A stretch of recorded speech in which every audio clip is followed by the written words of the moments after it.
grubun çetin mücadelesinin ardından sıra geldi ikinci gruba. Civic ve 308'in finaldeki rakibi olmak adına geriye kalan 4 otomobil 1000 metre drag, 400-1000 metre rolling ve frenleme yarışlarında kozlarını paylaşacak. Lafı daha fazla uzatmadan gelin hadi yarışa başlayalım.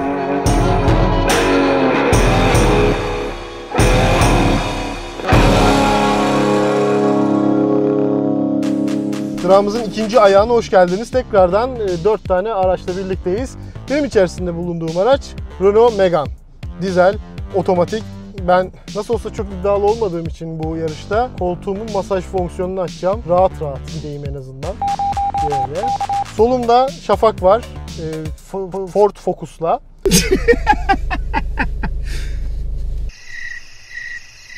Onun solunda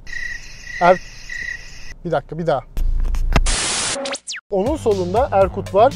Seat Leon'la. Sağımda ise günün en güçlü otomobili bulunuyor. Opel. Sağımda ise günün en güçlü otomobili bulunuyor. Opel Omega. Ne Omega'sı ya? Astra ya. Sağımda ise günün en güçlü otomobili bulunuyor. Opel Astra. Evet. Bakalım neler olacak. Astra'da 6 ileri vitesli tam otomatik şanzıman var. Focus'ta 8 ileri vitesli tam otomatik şanzıman var. Bende, Renault'da ve Seat'ta sırasıyla 6 ileri ve 7 ileri çift kavramalı yarı otomatik şanzımanlar var. Bakalım.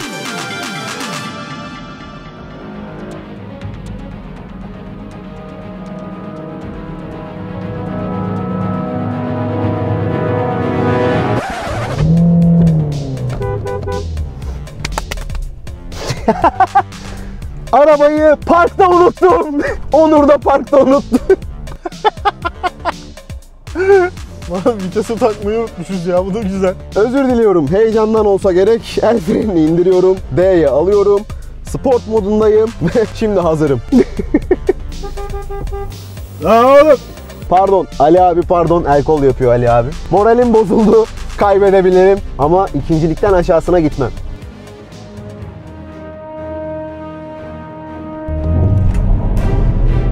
Evet. Astra çok kötü gidiyor. Çok iyi gidiyor. Astra uçuyor şu an. Megane geride, Leon geride. İkisi de geride kalıyor. Astra gitti. Astra uçuyor. Astra bayağı uçuyor. Astra yardıra gidiyor. Çok fena. Yetişemiyorum. Ve Leon geliyor. Arkadan Leon geliyor. Çok ilginç. Beklemiyordum bak bunu. Dip gaz gidiyorum. Hadi dayan, kal önüne. Megane geride. Leon'a geçilme. Geçilmedim. Of. Harika bir kalkışın ardından Focus çizgiden ilk fırlayan araç olsa da Astra kısa sürede öne geçti ve farkı açarak finish çizgisine gitti. Kalkışta zayıf kalan Leon 1000 metreye gelirken Focus'u yakalasa da geçemedi ve üçüncülüğe razı oldu. Megane ise düşük gücüyle rakiplerinin gerisinde kaldı.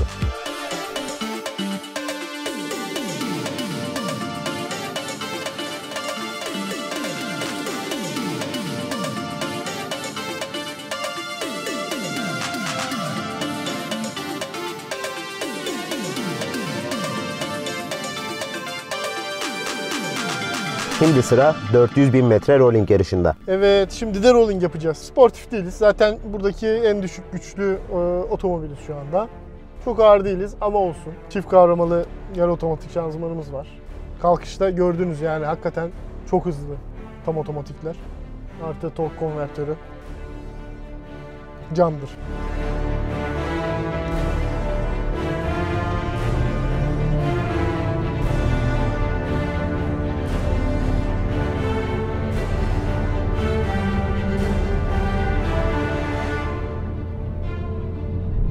Ben 4. viteste kalabiliyorum. 3'te 60 yapamıyorum. Onun için bakalım. Yan yana gelmemiz lazım.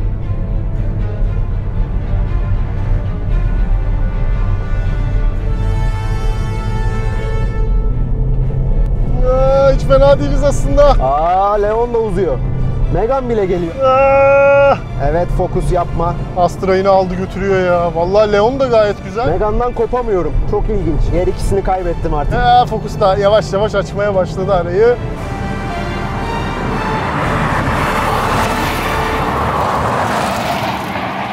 Focus 4. viteste kaldığı için başta Megane'la kafa kafayaydı. Ama sonra farkı açarak çizgiyi 3. geçti.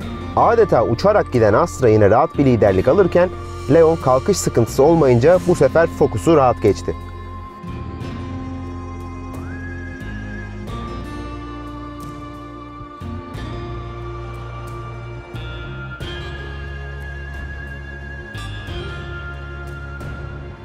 Tıpkı ilk yarışta olduğu gibi 4 araçta 1000 metreye yerleştirilen Petronas kukasını gördükleri anda 130 km/saatten sıfıra inmeye çalışacaklar. Panik frende bakalım hangi otomobil en iyisi olacak.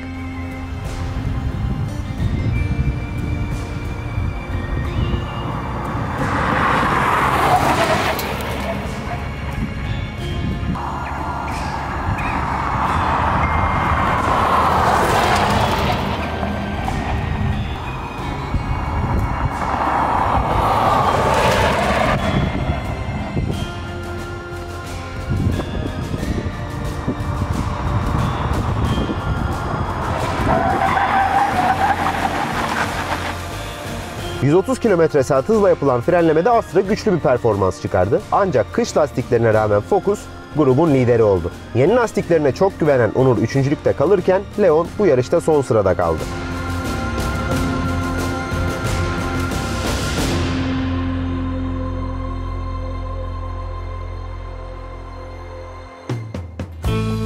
Opel Astra 136 beygirin avantajını çok iyi kullandı ve güç isteyen yarışlarda farklı kazandı.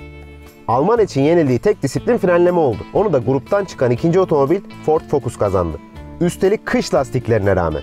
Rolling'de ve drag'da iyi performans gösteren Seat Leon 3. sırada kalırken 1.5 DCI motorlu Renault Megane rakiplerine geçilmekten kurtulamadı. Yine iki tam otomatik şanzımanın galip geldiği yarışta Leon ve Megane finale çıkan Focus ve Astra'yı, A180D ve Egea ise Civic ve 308'i izleyecek. Final yarışında görüşmek üzere.